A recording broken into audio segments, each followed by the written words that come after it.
korang, YK dah biasa share kat korang kan ciri-ciri orang yang bocor pada seseorang ataupun individu. So kali ni pula YK nak share dengan korang 5 ciri-ciri yang terdapat pada rumah yang ada gangguan atau energi aura yang negatif. Sebelum tu jangan lupa follow, like, comment and share information ni pada yang lain-lain. Supaya exposure ni sampai ke orang lain. Oh pun mana tahu kena-mengena dengan energi negatif yang ada pada rumah. 5 ciri-ciri gangguan energi negatif pada rumah.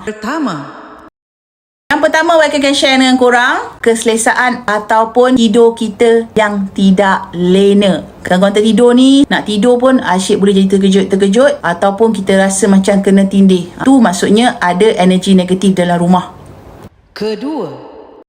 Yang kedua pula, bayi boleh meragam ataupun haiwan peliharaan kita tak tenang duduk. Kasihan menantang-menantang kita bela selama ni. Ke ikan mati, ke kucing sakit, ke yang bela anjing pula pun sama juga, tak duduk diam, menyalak-nyalak je. Dah satu cerita. Yang si baby pula, baby meragam, baby menangis, baby tak tenang nak tidur, asyik je merewel orang kata. Itu punca juga, itu nombor 2. Ciri-ciri ketiga, kita duduk diam-diam tiba-tiba ada bau busuk ataupun bau wangi. Tak boleh nak describe. Korang rasa macam mana datang benda lah ni punya bau ni. Something is not right.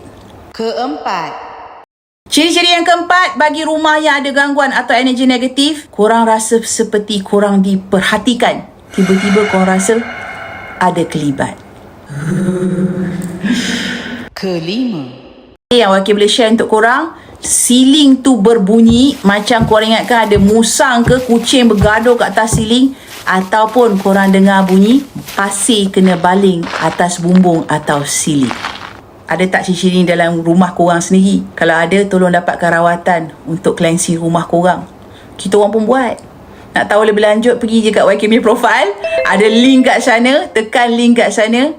Korang boleh tengok produk yang mungkin boleh bantu untuk cleansing rumah, ataupun korang dapatkan servis daripada kami pun boleh juga. Tak dinafikan, ada juga orang yang memang dah pernah buat rawatan alternatif tetapi simptom ni masih ada, benda-benda ni masih ada. Maksudnya proses cleansing untuk rumah tu belum sempurna. Nak tahu lebih lanjut, nak tahu tentang rawatan, berapa harga yang kami charge untuk servis ataupun produk yang mungkin boleh membantu korang untuk cleansing, tekan kat link ni. Love you all, YK Troopers. Assalamualaikum warahmatullahi wabarakatuh.